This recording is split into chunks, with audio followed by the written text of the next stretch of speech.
सूरज कर सातो रंग,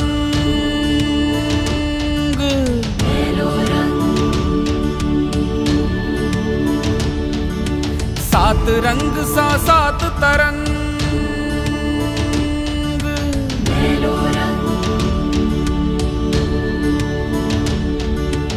एक सूरज के सातो रंग, सात रंग सा सात तरंग, सात रंग सा सात तरंग। मेलो रंग, मेलो रंग, मेलो रंग, मेलो रंग, मेलो रंग, मेलो रंग, मेलो रंग, मेलो रंग, मेलो रंग, मेलो रंग, मेलो रंग, मेलो रंग, मेलो रंग, मेलो रंग, मेलो रंग।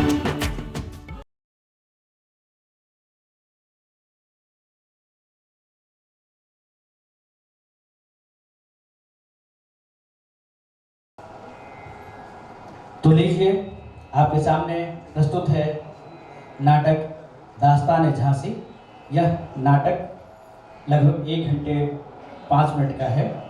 आप सभी सुधी दर्शकों से निवेदन है कि कृपया अपने मोबाइल को बंद कर देंगे या उसे साइलेंट मोड पर रख लेंगे, तो आपके साथ साथ आपके बगल में बैठे हुए साथियों को भी नाटक देखने में और उसका आनंद लेने में कोई बाधा उत्पन्न नहीं होगा। आपसे पुनः गुजारिश है कि कृपया अपने मोबाइल को स्विच ऑफ कर दें या उसे साइलेंट मोड पर रखें। लीजिए, नाटक दास्तान झांसी।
यजामहे सुगन्धिं पुष्टिवर्धनम् उर्वारुकमिव बन्धनात् मृत्योर्मोक्षीयमामृतात्।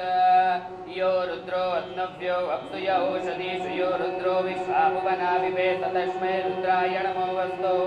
तमुष्टियस्विश्वसुदनवायो विश्वस्य क्षयति भेषजस्य यक्ष्वामहिषं मनसाय रुद्रन्नमो मसुरन्मेरुबन्धुवस्य। अय्यं मे हस्तु भगवणीयं मे भगवत्तरः अय्यमे विश्वभे सजोऽयं शिवविमर्शनः। ये ते सहस्रमयुधं पाशा मृत्यो मध्यनिहं तवे तान् यज्ञस्य माययाय सर्वनव्ययजामहे मृत्युवे स्वाहा मृत्युवे स्वाहा। ॐ नमो भगवते रुद्राय विष्णवे मृत्युं मे प्राहि। प्राणानां ग्रन्थिरसि रुद्रो मा विशान्तकः तेनान्येनाव्ययस्व सदाशिवो।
विश्वविद्यालय के इस सम्मुख सभागार में आप सभी सुधी दर्शकों का हार्दिक स्वागत एवं अभिनंदन। आज हम आपको सुनाएंगे दास्तान झांसी के झांसी बनने से लेकर इतिहास के पन्नों में अमर होने। झांसी के किले का निर्माण आज से लगभग 400 साल पहले सन 1613 ईस्वी में हुआ। इसे बनवाने वाले थे मुगल शहजादे सलीम के दोस्त और ओरछा के राजा वीर सिंह जुदेर। झांसी, जिसका नाम पहले कभी बलवंत नगर हुआ करता था, बलवंत नगर से झांसी कैसे बनी, इसकी भी एक दिलचस्प दास्तान है। एक बार राजा वीर सिंह जुदेर ने अपने कुछ पड़ोसी मित्रों को दावत पर बुलाया। वाह वाह, दावत तो बहुत शानदार रही राजा साहब। राजा साहब, मानना पड़ेगा, आपकी ऐसी खातिरदारी कोई कर ही नहीं सकता। मित्र, हमारी भारतीय परंपरा के अनुसार मेहमान भगवान होता है और उनकी आवभगत करना हमारा धर्म है। सही कहा राजा साहब आपने, लेकिन हमारी ये परंपरा जितनी सुंदरता से आप बुंदेले लोग निभा रहे हैं, कोई अन्य नहीं निभा रहा। सत्य वचन, सत्य वचन। महाराज, एक जिज्ञासा थी, आज्ञा हो तो पूछूं?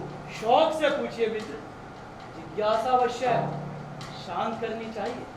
ये आपने एक साथ 3-3 किलो का निर्माण क्यों करवाया? अच्छा, तो तुम्हें यह चिंता खाई जा रही है। देखो मित्रों, हमारे तीनों किलों का उपयोग अलग अलग होगा।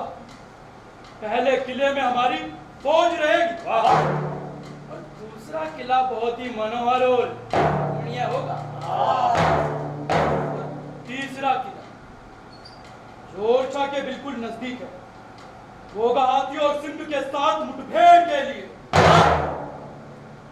चलिए मित्रों, भोजन उपरांत कुछ देर खुली हवा का आनंद लीजिए। चलिए महाराज, पहले आप चलिए। नहीं, पहले आप महाराज।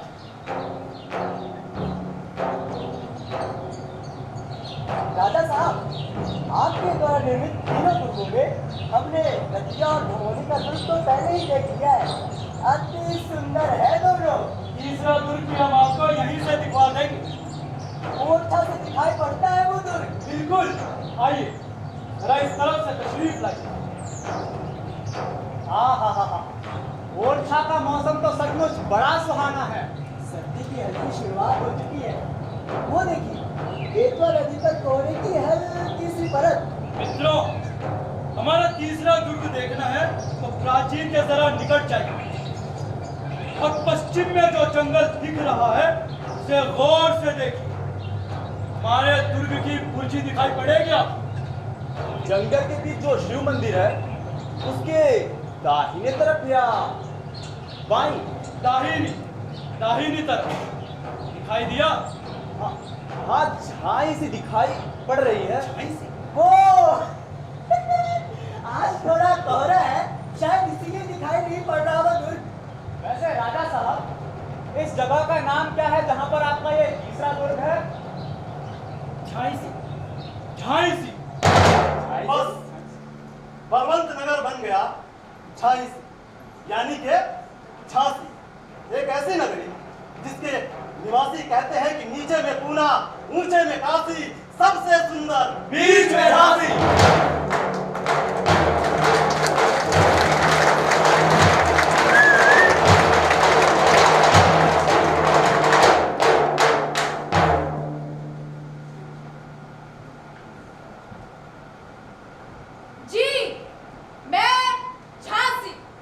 इतिहास की कई गाथाओं के साथ 1857 के प्रथम स्वतंत्रता संग्राम की एक अविस्मृत गाथा को अपने आप में समेटे, परंतु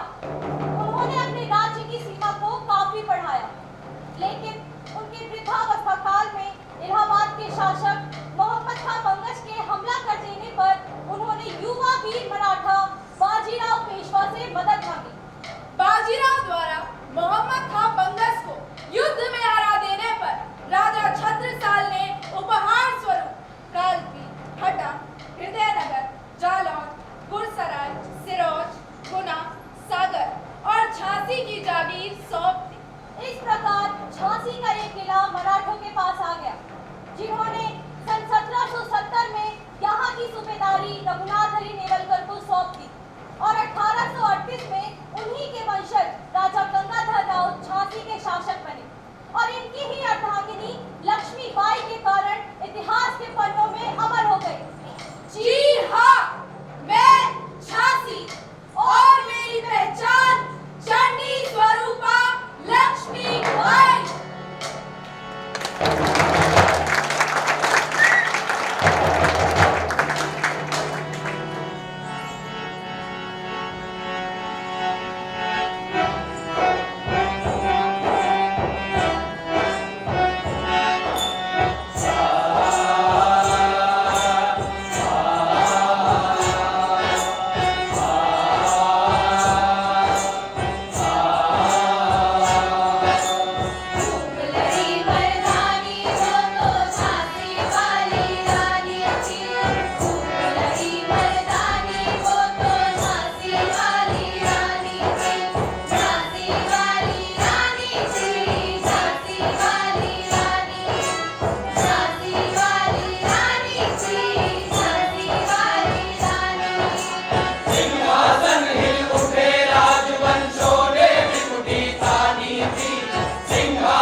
झांसी वाली रानी थी।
हाथी की सवारी, वाह वाह वाह, फिर तो आनंद ही आ जाएगा।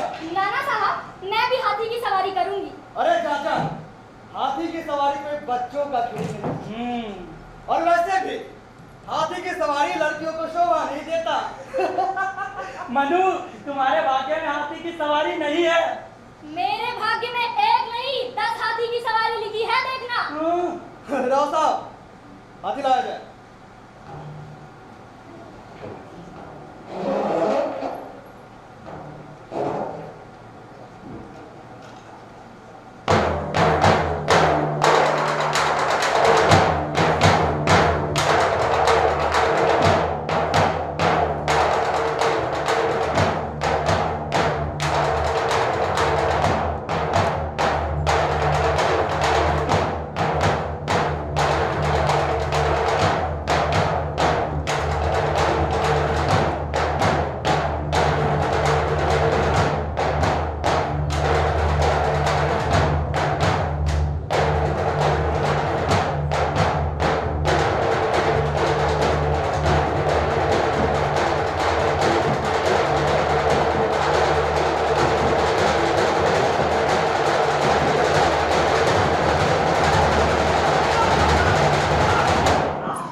मोरोपंत जी, बच्चों का युद्धाभ्यास खत्म हो गया। महाराज, मैं तो बीच में ही छोड़ कर आ गया था। वैसे तो अब तक आ जाना चाहिए था उन्हें। अब तक उन्हें आ जाना चाहिए था। लीजिए, वो आ गए महाराज।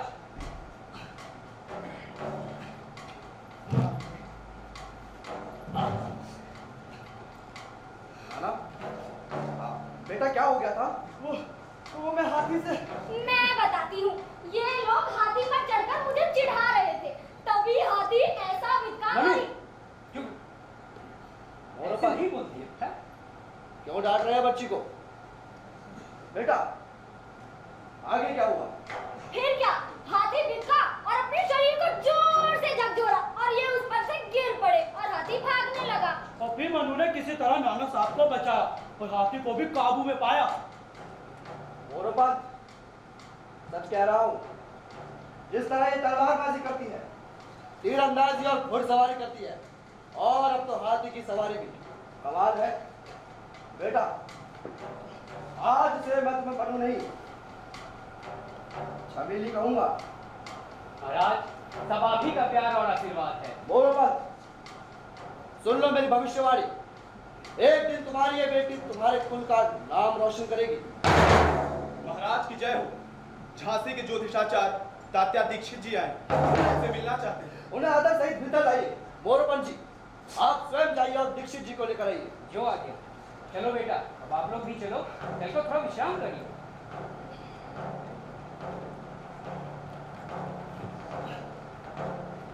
संभल कर जाना बेटा। जी पिताजी।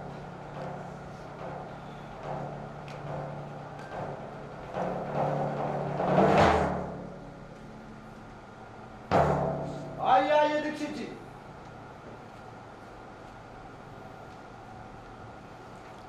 क्या हाल है झांसी के? राजकाज कैसा चल रहा है? अभी अंग्रेज जैसा चला रहे हैं, चल रहा है। आने का कोई खास प्रयोजन? नहीं, कोई खास प्रयोजन तो नहीं। पास ही के राज्य में एक काज से आया था तो सोचा आपके दर्शन करता चलो। वाह, बड़ा अच्छा किया राजपुरोहित जी आपने। अब एक पंथ दो काज हो जाएंगे। आप तो जानते हैं घर में पुत्री हो तो पिता की क्या चिंता रहती है। मेरी पुत्री मनु की बुद्धि और उसकी अवस्था उसके उम्र से कहीं बहुत आगे निकल चुकी है, परंतु उसके योग्य वर मुझे कहीं दिखाई नहीं दिया। राजपुरोहित जी, आप तो दुनिया जहां घूमते हैं, कहीं योग्य वर मिले तो मेरी बेटी को भी याद रखिएगा। अवश्य अवश्य मोरपंथ जी, मैं आपकी चिंता समझ रहा हूँ। रास्ते में मनु को देख चुका। उसकी ललाट की चमक बता रही थी कि उसके भाग्य में राजयोग है। उसका विवाह किसी साधारण घर में नहीं होगा। चलिए बाजीराव, मैं आज्ञा चाहता। आज्ञा है। मुझे अतिशीघ्र एक काज से झांसी पहुंचना है।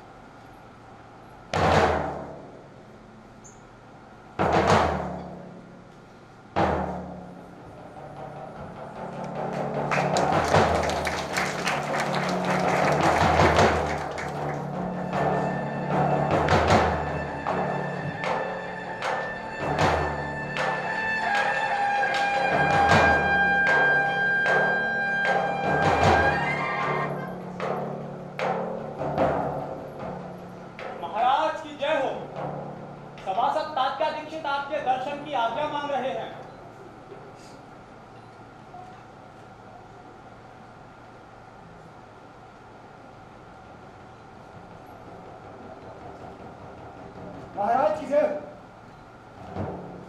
आओ दीक्षित, आज इस समय कैसे आना हुआ? महाराज, मैं कई दिनों से देख रहा हूं आप कुछ परेशान से दिखते। झांसी का सूबा मिला, अंग्रेजों की मित्रता मिली, राजा की पदवी भी मिली। अब क्या चिंता है जो आपको खाए जा रही? एक वारिस की चिंता। ये घर की लक्ष्मी चाहता है, राज्य रानी, और मैं स्वयं एक जीवन संगिनी चाहता हूं। आप तो जानते ही हैं कि मेरी ब्याहता पत्नी रमाबाई का देहांत विवाह के कुछ वर्ष बाद ही हो गया। धिक्कार है, यह चिंता तो हम सेवकों को करनी चाहिए। हमारे रहते यह चिंता आपको करनी पड़ रही है। समस्या केवल इतनी ही नहीं है तात्या दीक्षित। हमारे कुल गोत्र के अनुरूप लड़की महाराष्ट्र से इतनी दूर यहाँ कहाँ मिलेगी? महाराज, यहाँ मध्य भारत के कई प्रांतों में कई मराठी परिवार आके बसे हैं। यदि हम कोशिश करें तो अपने मान सम्मान के लायक कन्या अवश्य मिलेगी। वैसे ऐसी एक कन्या मेरी नजर में है भी। कौन है वो कन्या? कानपुर के नजदीक बिठूर में मोरोपंत तांबे की बेटी मनु, जिसका लालन पालन बाजीराव पेशवा द्वितीय के सानिध्य में बड़े लाड़ प्यार से हो रहा है। मनु सुंदर है, सुशील है और बुद्धिमान। इसी के साथ साथ तीरंदाज, तलवारबाजी के पैतृ दिखाने और घुड़सवारी जैसी युद्ध कलाओं में भी सर्वगुण संपन्न है। महाराज, यदि आपकी स्वीकृति हो तो मैं विवाह का प्रस्ताव भेजता हूँ। जैसा आपको उचित लगे। आज्ञा चाहता हूँ।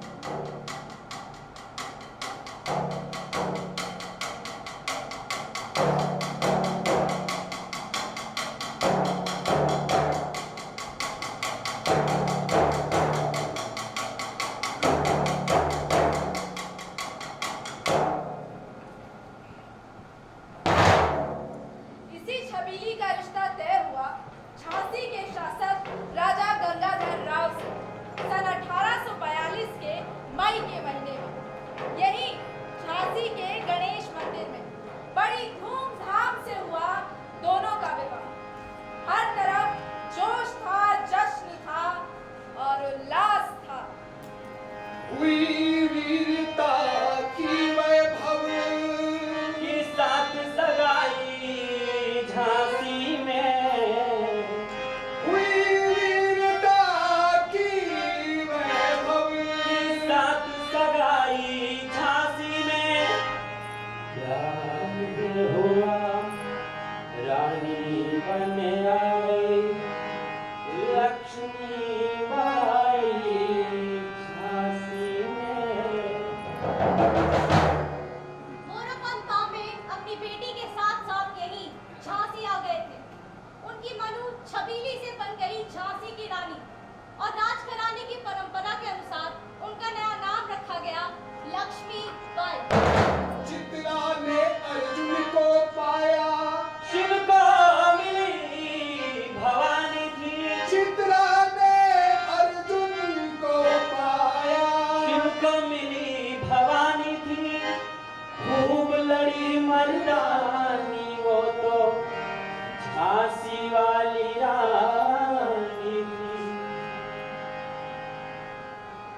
बावजूद इसके कि राजा गंगाधर राव और रानी लक्ष्मीबाई की उम्र में लगभग 30 साल का अंतर था, दोनों एक दूसरे को पाकर खूब खुश थे। उनका निवास स्थल था पीछे की तरफ बना पंचमहल।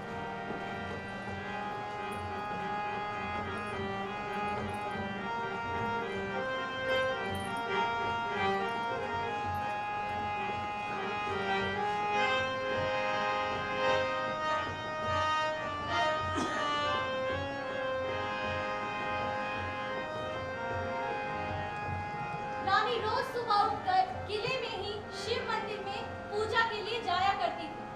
बस एक छोटी सी समस्या थी।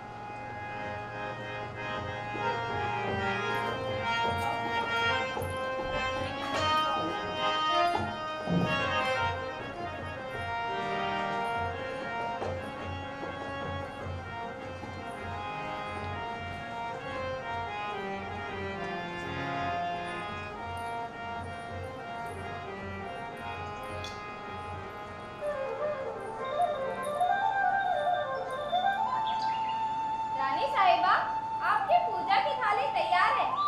चलो, सूर्योदय भी होने ही वाला है।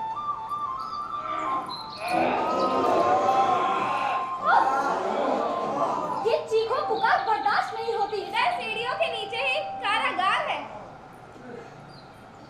ये बंदी इतना चीखते चिल्लाते क्यों है? क्या उन्हें यातनाएं दी जाती हैं? यातना? यातना का तो मालूम नहीं, पर हाँ, उन्हें इसी कारागार में फांसी की सजा दी जाती है। अरे राजा साहब, प्रणाम स्वामी। खुश रहिए। आप तो सूर्योदय के साथ ही निकल पड़ी पूजा अर्चना के लिए। मैं तो नित्य ही इसी समय में जाती हूँ। सुबह सवेरे प्रभु की पूजा अर्चना बड़ी ही अच्छी आदत है। लेकिन स्वामी, एक कष्ट है। कष्ट? आपको, झांसी की रानी को बताएं क्या कष्ट है। हम हर संभव प्रयास करेंगे उसके निवारण में। महल से मंदिर जाने की राह में ये कारागार पड़ते हैं। प्रतिदिन जब महेश्वर की अभ्य दर्शना के लिए जाती हूँ तो उनकी दर्दनाक चीख पुकार मन को विचलित कर देती है। बस इतनी सी बात। चलिए, कल ही ये कारागार यहाँ से हट जाएगा। सिर्फ कारागार ही नहीं स्वामी, अपराधियों को मृत्युदंड भी यही दिया जाता है। उनकी चित्कार पूजा को भ्रष्ट कर देती है। रानी साहिबा, आप बस आज्ञा दीजिए। आज से ही झांसी में फांसी की सजा खत्म। चलिए, इसी खुशी में हम मिलकर महेश्वर की दर्शना करेंगे।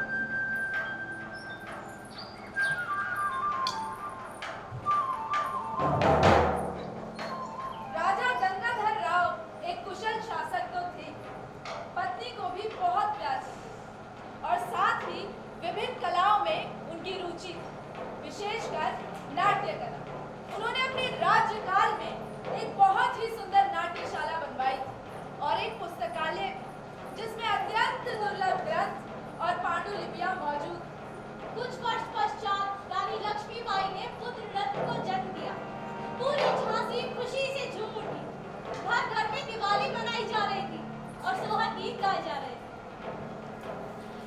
महाराज! महाराज! बधाई हो महाराज! महाराज महल में लाल गोपाल पधारे हैं। सच में? सोने का कंठा लूंगी इनाम में। अरे सोने का कंठाई क्या? ये लो, मोती माणिक भी लो। कोई है? महाराज की जय हो। जाओ, जाकर पूरे राज्य में मुनादी करवा दो। आज से लेकर अगले 3 दिन तक महल के दक्षिणी दरवाजे पर लंगर चलेगा। हर आने वाले को 2 जोड़ी कपड़ा और 5 रुपया नगद दिया जाएगा। मंदिरों में पूजा अर्चना होगी और पूरे नगर में 3 दिन का उत्सव मनाया जाए।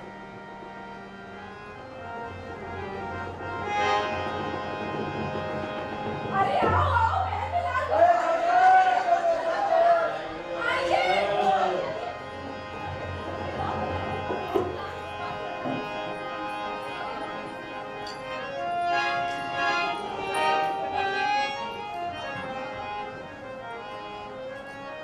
बधाई हो, बधाई हो, बधाई हो। बधाइयाँ बाजे। अरे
केवल 3 महीना रोशन रहकर बुझ गए। युवा रानी दुखी थी, शोक संतप्त थी, पर राजा गंगाधर तो जैसे पूरी तरह बिखर गए। पुत्र शोक में जो उन्होंने बिस्तर पकड़ा तो फिर कभी उठ ही नहीं पाया। उदित हुआ सौभाग्य, मुदित महलों में उजियाली छाई, किंतु काल गति चुप के काली खटा लाए। सन 1853 के शारदीय नवरात्र में राजा गंगाधर ने अगले दिन ही अपने दूर के रिश्तेदार के बेटे आनंद को विधि पूर्वक गोद दिया। उसका नया नाम रखा गया दामोदर गंगाधर राव। झांसी की जनता ने राजा और रानी के साथ जी भर कर उत्सव मनाया, लेकिन काल को ये उत्सव, ये खुशी मंजूर न थी। उत्सव के बाद ही राजा साहब ने झांसी में मौजूद ईस्ट इंडिया कंपनी के अधिकारी मेजर एलिस और उसके इलाके के पॉलिटिकल एजेंट श्रीमान मैल्कम को 2 अलग-अलग खत लिखे। आप लोग दामोदर की नाबालिगी को लेकर परेशान न हो, रानी लक्ष्मीबाई अच्छी व्यवस्था करेंगी। मुझे झांसी के लोगों से बहुत प्यार है। मैं चाहता हूँ कि झांसी की जनता सुखी रहे और मैं अपनी झांसी रानी लक्ष्मीबाई को सौंपता हूँ। उन्होंने पूर्व में हुई एक संधि का बार-बार जिक्र किया, जिसके तहत उनके वंशज या उत्तराधिकारियों को राजा बनने का पूरा हक होगा। लेकिन राज्य की चिंता, दत्तक पुत्र गोद लेने का विधि विधान और गिरता स्वास्थ्य, इन सब ने मिलकर अगले दिन ही राजा गंगाधर राव की ये लीला समाप्त।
बुझाती पिछाती का तब डलहौजी मन में हर्ष आया, लाज हर्ष करने का उसने ये अच्छा अवसर पाया। फौरन फौज भेज दुर्ग पर अपना झंडा फहराया, लावारिस का वारिस बनकर ब्रिटिश राज्य झांसी आया। अश्रुपूर्ण ने देखा झांसी हुई वीरानी थी, खूब लड़ी मर्दानी वो तो झांसी वाली रानी थी, झांसी वाली रानी थी।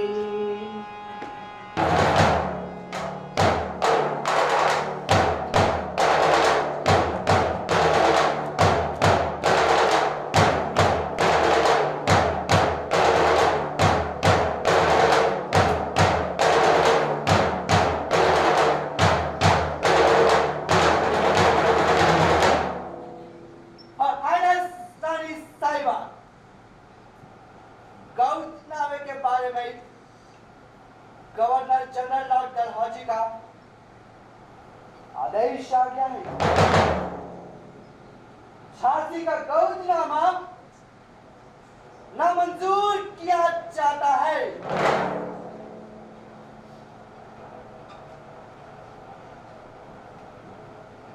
यहाँ का कोई भी वारिस और कानूनी शासक न होने की हालत में झांसी को ब्रिटिश इंडिया के साथ मिला लिया जाता है। अभी फिलहाल मेजर एलिस यहाँ के शासक बनाए जाते हैं। अब झांसी की रियाया ब्रिटिश की रियाया है और उसे हुक्म दिया जाता है कि वो अपने तमाम टैक्स, चुंगी वगैरह मेजर एलिस के पास जमा कराएं। इसके साथ ही 5,000 रुपया मासिक वृत्ति महारानी साहिबा को दी जाएगी। मैं अपनी झांसी नहीं दूंगी।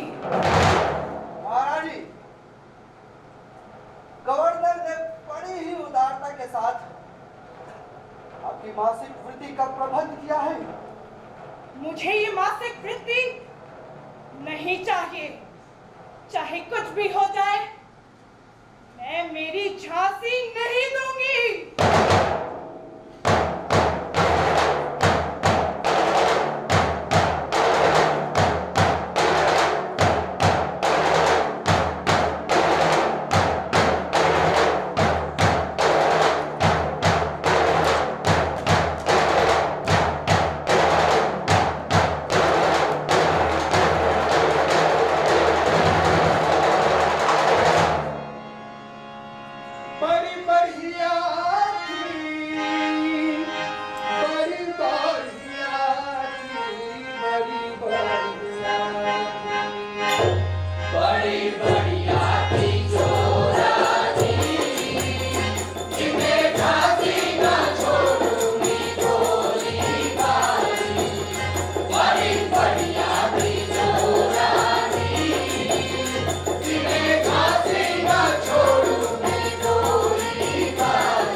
रानी साहिबा की एक न चली और उन्हें यह किला छोड़कर शहर में बने रानी महल जाना पड़ा।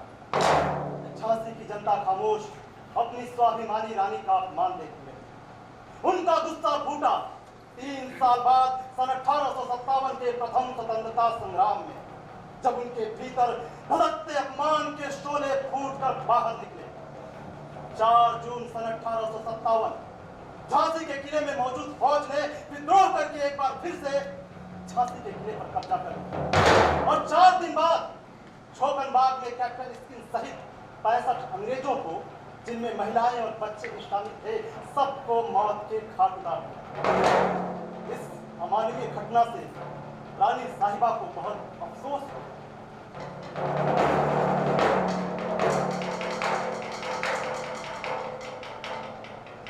रानी साहिबा, दीवान लक्ष्मण राव जी पधारे। रानी साहिबा पीछे। दीवान लक्ष्मण राव जी, झोकन बाग में बड़ी ही शर्मनाक घटना घटी है। शर्म से गर्दन झुकी जा रही है रानी साहिबा। मैंने सुना है सिपाहियों के किसी नेता ने कैप्टन स्किन को ये वचन दिया था कि उनका बाल भी बांका ना होगा और सभी अंग्रेज अफसरान को सही सलामत सागर जाने दिया जाएगा। क्या ये बात सच है? जी, इसी शर्त के बिना पर तो समर्पण किया था उन लोगों ने। लेकिन बाद जेल के दरोगा और सरदार खाने वचन की परवाह किए बिना सबको मौत के घाट उतार दिया। चलिए, अब जो हो गया उससे तो बदला नहीं जा सकता।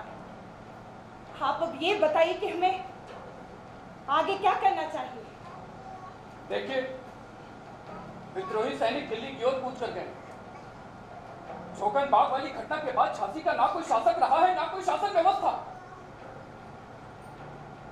ऐसे में मेरी सलाह यही होगी कि आप जल्द से जल्द यहाँ का राजकाज अपने अधिकार में ले लें। यदि ऐसा ना हो तो झांसी में भयंकर अराजकता फैलने का खतरा है। सही कह रहे हैं दीवान साहब, वरना पूरी झांसी में चोर और डाकुओं का राज हो जाएगा। और आज सुबह ही मेरे सेठ सामंतों से भी बात हो रही है। वो सब भी यही चाहते हैं कि झांसी का राजकाज आप संभालें। ठीक है, अगर आप सबकी राय यही है तो मैं झांसी का कार्यभार संभालने के लिए तैयार हूं। दीवान लक्ष्मण राव जी, हमें फौरन ही कुछ काम करने होंगे। आज्ञा करिए रानी साहब। सबसे पहले मृत फिरंगियों के अंतिम संस्कार की व्यवस्था की जाए। दूसरा, जबलपुर और आगरा में रहे अंग्रेज अफसरान को यहाँ के हालात बताते हुए खत लिखे जाए।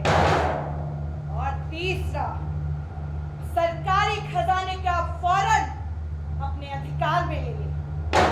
ठीक है रानी साहब, अब आप क्या हुक्म चलो। बहुत ही योग्य शासक थी झांसी की रानी। उन्होंने शासन व्यवस्था को सुचारू रूप से चलाने के लिए नई टकसाल बनवाई।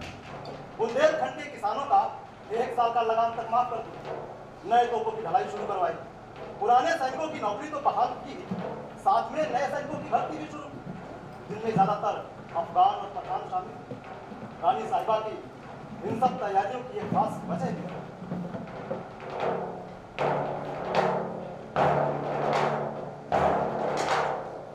रानी साहिबा, आगे हम एक बात पूछूं? अरे काशी, एक नहीं 2 बात पूछ। तुम और मुंदर ही तो मेरे सबसे करीब हो। पूछो। अरे ये तो आपका बड़प्पन है, वरना हमारी क्या बिसात। मैं कुछ दिनों से देख रही हूँ आप कुछ परेशान सी दिखती हैं।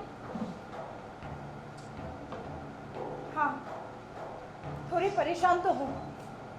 मुझे डर है कहीं झांसी को कमजोर समझकर आसपास के राज्य हम पर आक्रमण ना करते। वो तो करेंगे ही, खास तौर पर वो रानी दुलैया और उनका वो दीवान नत्थे खां। ये तो बरसों से झांसी के खार खाए बैठे हैं। इनका सामना करने की मैं जितनी तैयारी कर रही हूँ, पर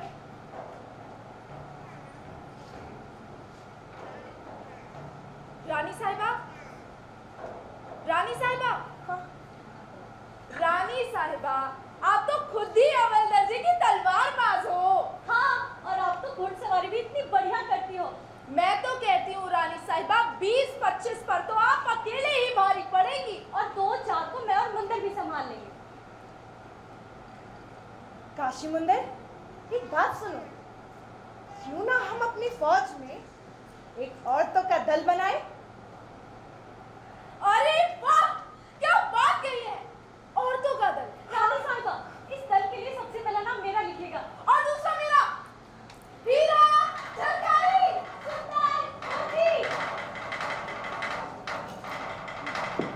जी हाँ, दुर्गा दल।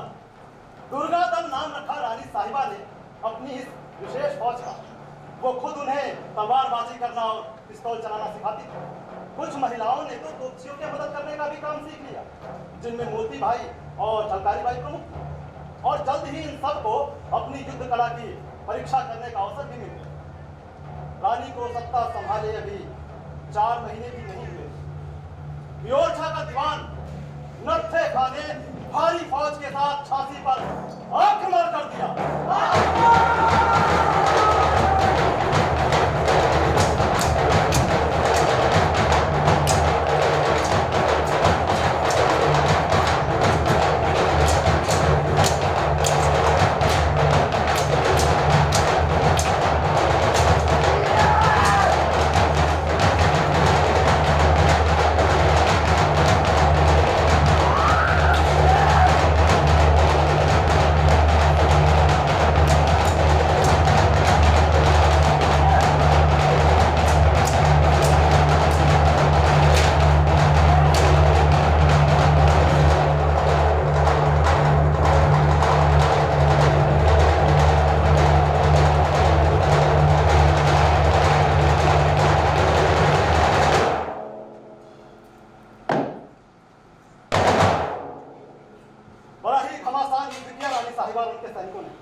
नत्थे खां से भी बड़ा खतरा अभी भी हमारे सर के ऊपर मंडरा रहा है, और वो है अंग्रेज की सेनाएं।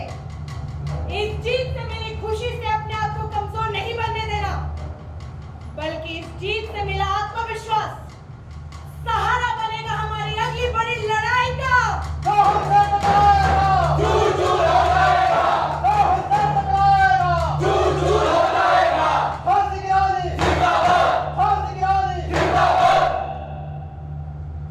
दीवान साहब, नत्थे खां को तो हमने हरा दिया, लेकिन अंग्रेज के सेना से अकेले दम लोहा लेना काफी मुश्किल होगा। बिल्कुल सही फरमा रही हैं आप रानी साहब, लेकिन ऐसे मौके पे पड़ोसी राज्यों से भी कोई उम्मीद नहीं की जा सकती। जो कुछ लोग हमारी मदद कर सकते हैं वो है नाना साहब, तात्या टोपे और कालपी के राजा राव साहब। इन तीनों को आप फौरन पत्र लिखे और यहाँ की स्थिति से अवगत कराइए। जाइए। ठीक है रानी साहब, मैं आज ही पत्र लिखकर भिजवा देता हूँ।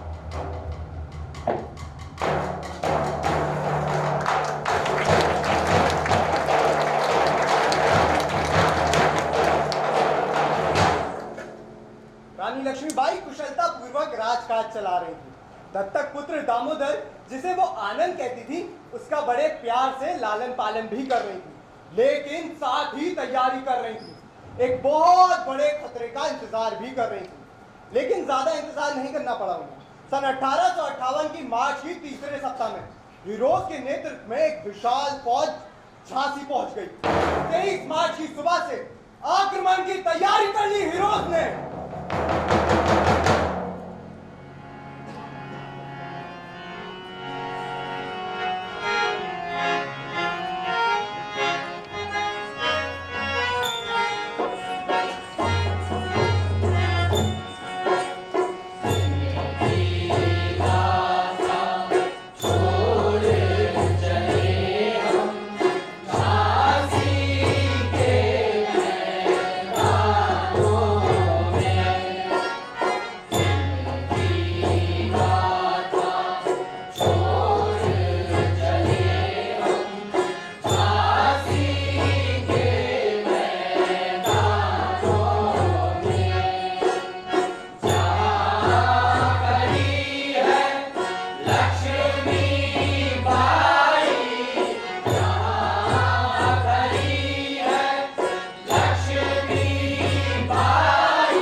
रानी साहिबा को इसी बात की चिंता थी, इसीलिए वो बेसब्री से इंतजार कर रही थी तात्या टोपे और उनकी फौज का।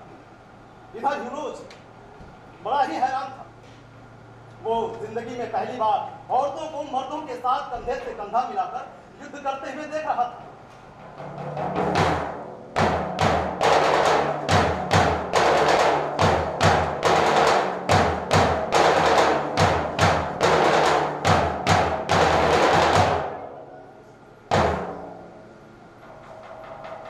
Brigadier Stuart. Yes sir. Tatya Tope अगर झांसी आ गया तो हम लोग बहुत बड़ा प्रॉब्लम में पड़ जाएगा। Yes sir. मैंने सुना है उनके साथ 20,000 का फौज है। व्हाट? 20,000 का फौज।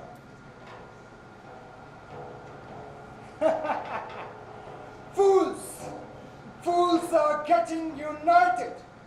इस मुसीबत से बचने का एक रास्ता है हमारे पास। Only one way. What did it do? हम उसको झांसी नहीं आने देंगे। वही पेशवा रिवर के पास उससे मुकाबला करेंगे और झांसी की घेराबंदी खत्म कर देंगे। और no, stupid, are you stupid? Yes, sir. Sorry. No, sir. You are stupid. Jhansi की घेराबंदी खत्म की तो हम भी खत्म हो जाएंगे। यहाँ से थोड़ी सी फौज लेकर जाएंगे हम। Okay? Yes, sir.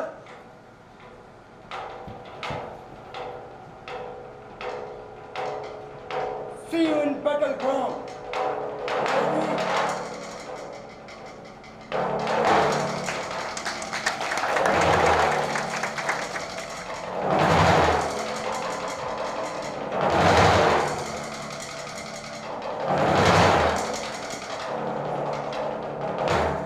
पहली अप्रैल को बेतवा नदी के किनारे जो युद्ध हुआ उसमें तात्या टोपे की नाकामी कहिए या हीरोज की कार्यकुशलता। तात्या टोपे को मैदान छोड़कर भागना पड़ा और तात्या टोपे क्या हारे, झांसी ने तो जैसे मुर्दानी छापी। लेकिन रानी इतनी आसानी से हार मानने वालों में से नहीं। उन्होंने फिर से अपने सरदारों और योद्धाओं को इकट्ठा किया। मेरे वीर सिपाहियों, सरदारों और झांसी वासियों, पेशवा की फौज के भरोसे हम इस युद्ध में नहीं कूदे थे। आज तक हमने अपने हिम्मत और बाहुबल से झांसी की रक्षा की है और आगे भी करते रहेंगे। लेकिन आज शत्रु सामने खड़ी है और हमें अपने हिम्मत से ही उनसे अंत तक युद्ध करना होगा। तो ये प्रण ले कि लहू की आखिरी बूंद तक उनसे युद्ध करेंगे और उनके सामने घुटने नहीं टेकेंगे। बड़ा ही घमासान युद्ध किया रानी साहिबा और उनके सैनिकों ने अगले 3 दिनों में जो शायद और भी आगे चलता, परंतु एक गद्दार ने रात के अंधेरे में चुपके से सागर के द्वार खोल दिए और दुश्मन की फौज टिड्डियों की तरह पूरे झांसी में छा गई। लक्ष्मण कंकरी!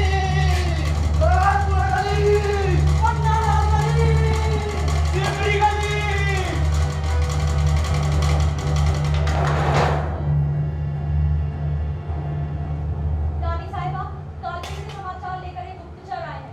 उसे यहीं बुलाओ।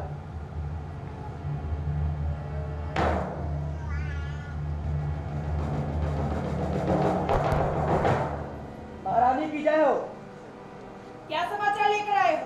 तात्या टोपे अपनी सेना के साथ राव साहब के साथ पहुंच रहा है। नवाब अली शाह अपनी सेना लेकर कालपी पहुंच चुके हैं। कानपुर और सागर के राजा भी कालपी पहुंचने वाले हैं।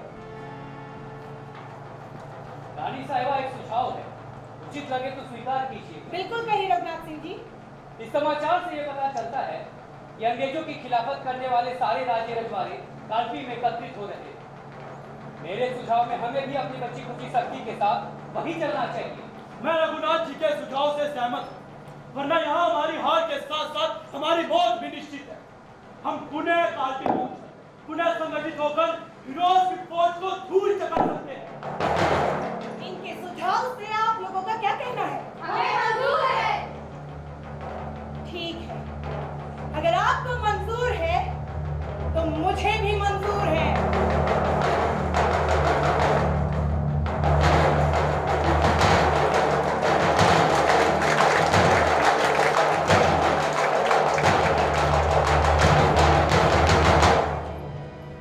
रानी बढ़ी कालपी आई कर 100 मील निरंतर पार। यमुना तट पर अंग्रेजों ने फिर खाई रानी से। विजयी रानी आगे चल दी, किया ग्वालियर पर अधिकार। पर पीछे हीरोज आ गया, पर पीछे हीरोज आ गया। हाय गिरी अब रानी थी। अटैक!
इतिहास लगे सच्चाई को चाहे फांसी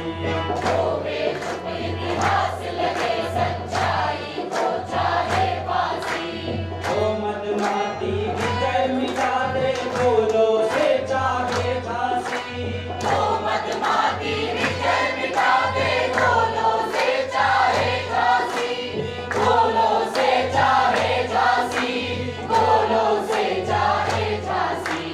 तेरा स्मारक तू ही होगी तू खुद मिट निशानी थी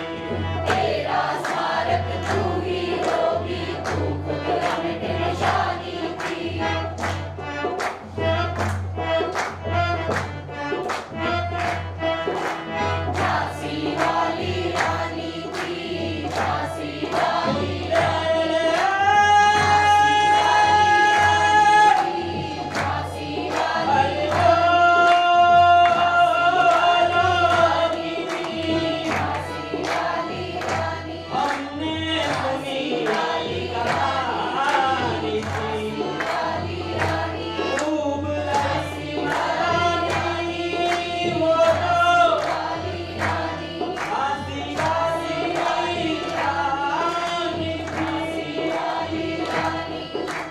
झांसी वाली रानी